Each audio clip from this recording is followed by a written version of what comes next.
Hello everyone, WordPress প্লেলিস্টের এই ভিডিওতে সবাইকে স্বাগত। আজকে আমরা দেখব ওয়ার্ডপ্রেস থিম সম্পর্কে। কিভাবে একটি থিম ডাউনলোড করা যায়, কিভাবে এডিট করা যায় এবং থিমটা আসলে কি সে সম্পর্কে বিস্তারিত এই ভিডিওতে দেখব। তাহলে চলুন শুরু করা যাক। আমি আছি আপনার সাথে মোহাম্মদ কাউসার। সো থিম সম্পর্কে দেখার জন্য প্রথমে আমরা চলে আসলাম ওয়ার্ডপ্রেস ড্যাশবোর্ডে। ড্যাশবোর্ডে আসার পরে আমরা যাব হচ্ছে অ্যাপিয়ারেন্সে, এরপর থিমসে ক্লিক করব। ক্লিক করার পর আমরা দেখতেছি আমাদের এখানে 2022 নামে একটি থিমস আছে, যেটি বর্তমানে আমাদের এখানে অ্যাক্টিভ থিম হিসেবে আছে। সো থিম সম্পর্কে বিস্তারিত দেখার আগে আমরা জেনে নিই থিমটা আসলে কি। সো আমরা যদি জানতে চাই যে থিমটা আসলে কি, তাহলে আমরা চলে যাব গুগলে। গুগলে গিয়ে আমরা লিখব হোয়াট ইজ থিম। তাহলে আমরা লিখলাম যে গুগল মা আমাকে হোয়াট ইজ ওয়ার্ডপ্রেস থিম। ও বলল কি, ওয়ার্ডপ্রেস থিম হচ্ছে a collection of templates, code file and style sheet that modify the WordPress website is displayed on the front end. আচ্ছা, পুরোটা না বুঝলেও আমি সহজে বুঝে বললে এটা হবে এরকম। ওয়ার্ডপ্রেস থিম হচ্ছে আপনার একটা টেমপ্লেটের কালেকশন, যেটা অলরেডি ক্রিয়েট করা আছে। জাস্ট আপনি ওইটা মডিফাই করে আপনার ওয়েবসাইটে কীরকম হবে, কিভাবে দেখাতে চাচ্ছেন, কোনটা কি কালার বা কি ডিজাইনের হবে, সেটা আপনি সিলেক্ট করে দিতে পারেন থিমের মাধ্যমে। ঠিক আছে? এর আগের ভিডিওতে আমরা দেখেছিলাম প্লাগইন সম্পর্কে। সো আমরা যদি জানতে চাই যে আসলে প্লাগইনটা কি, সো প্লাগইন হচ্ছে a software component that adds feature and functionality. মানে হচ্ছে এটি একটা কম্পোনেন্ট যেটা এক্সট্রা ফিচার অ্যাড করে। ধরেন আপনার একটা থিম আছে বা আপনার একটা ওয়েবসাইট আছে, সেখানে এক্সট্রা কিছু ফিচার অ্যাড করার জন্য এই প্লাগইনসটা ইনস্টল করে বা প্লাগইনটা অ্যাড করা হয়। আর থিমটা কি? থিমটা হচ্ছে ওয়েবসাইটের কাঠামোটা কেমন হয়।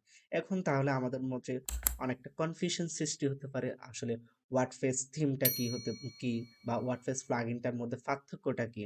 সো এটা দেখার জন্য আমরা আরেকটা সার্চ দিব, এটা হচ্ছে difference between WordPress theme and plugin. তাহলে আমাদেরকে গুগল মামা বলল কি, ওয়ার্ডপ্রেস থিম হচ্ছে আমাদের কি রকম ওয়েবসাইটটা দেখাবে, লুক অফ দ্য ওয়েবসাইট। আর প্লাগইনস হচ্ছে আমাদের এটা কিভাবে আমরা কন্ট্রোল করব বা কি রকম আমাদের ওয়েবসাইটটা কন্ট্রোল হবে বা কি করব আমরা এটা দিয়ে। ঠিক আছে? এটা হচ্ছে প্লাগইনস। তাহলে আমরা কি বুঝলাম?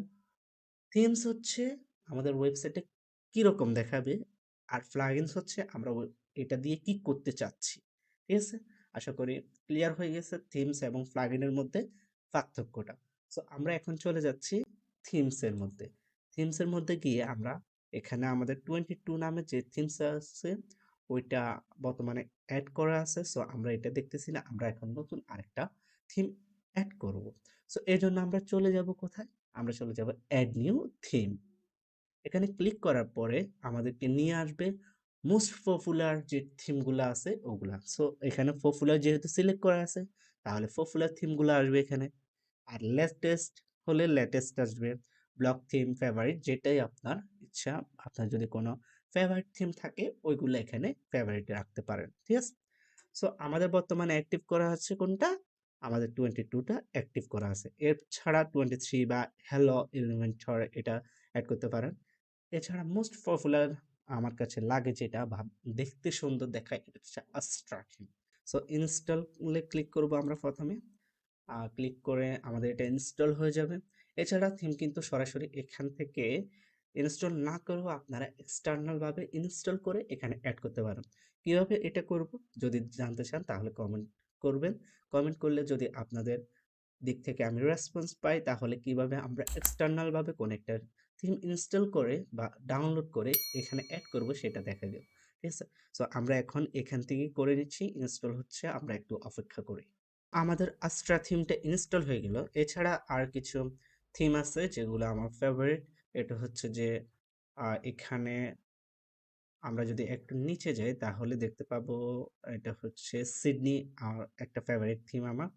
এরপরে গিয়ে আমরা আরো কিছু সোনোরান বা এখানে স্পেকট্রা ওয়ান, এগুলো হচ্ছে বলা চলে যে ফেভারিট কিছু থিম।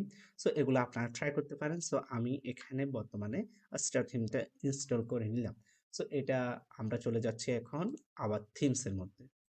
এই যে আমাদের এটা এখানে চলে আসছে, আমাদের দুইটা থিম আছে বর্তমানে। এটা হচ্ছে অ্যাক্টিভ থিম, এখানে অ্যাক্টিভ লেখা আছে, এখানে আছে আমাদের আস্ট্রা থিম। সো আমরা যদি আস্ট্রাটা অ্যাক্টিভ করতে চাই তাহলে কি করব, অ্যাক্টিভে ক্লিক করব।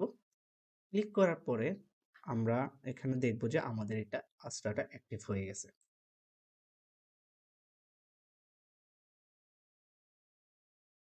সো বর্তমানে আমাদের এটা অ্যাক্টিভ হয়ে গেল আস্ট্রাটা 22 এটা আমাদের চলে গেল। সো আমরা এটাকে ডিলিট করে দিব। ডিলিট করার জন্য আমরা এখানে যাব, এখানে গিয়ে ডিলিটে ক্লিক করব, ওকেতে ক্লিক করব, তাহলে আমাদের এটা ডিলিট হয়ে যাবে। আমাদের আস্ট্রা থিমটা অ্যাক্টিভ হয়ে গেল। সো আমরা এখন যদি আমাদের লাইভ সাইটটা একটু দেখতে চাই তাহলে আমরা ক্লিক করব এখানে ভিজিট সাইডে। এরপরে আমরা দেখতে পাচ্ছি যে আমাদের সাইটটা একটু চেঞ্জ হয়ে গেছে, আগের মতো নেই। আমরা যদি একটু নিচের দিকে যাই তাহলে এখানে দেখব যে copyright my site power by Astra WordPress theme, তার মানে হচ্ছে আমাদের আস্ট্রা ওয়ার্ডপ্রেস থিমটি এখানে অ্যাক্টিভ হয়ে গেছে। সো এই থিমটি দিয়ে আমরা পরবর্তী ভিডিওগুলোতে পুরোপুরি কিভাবে একটা ওয়েবসাইট বিল্ড করা যায়, কিভাবে ডিজাইন করা যায়, সেই সমস্ত কিছু আমরা দেখব টপিক ওয়াইজ, বা আমরা ধীরে ধীরে ধাপে ধাপে। সো এই ভিডিওটি এ পর্যন্তই আমরা দেখে নিলাম আজকের ভিডিওতে ওয়ার্ডপ্রেস থিম কি, প্লাগইন কি, difference between WordPress theme and plugins, এবং কিভাবে একটা থিম ইনস্টল করা যায়, ডিলিট করা যায়। সো এডিট এবং যাবতীয় সকল বিষয় সম্পর্কে আমরা নেক্সট ভিডিওগুলোতে দেখব। ভিডিওটি দেখার জন্য ধন্যবাদ।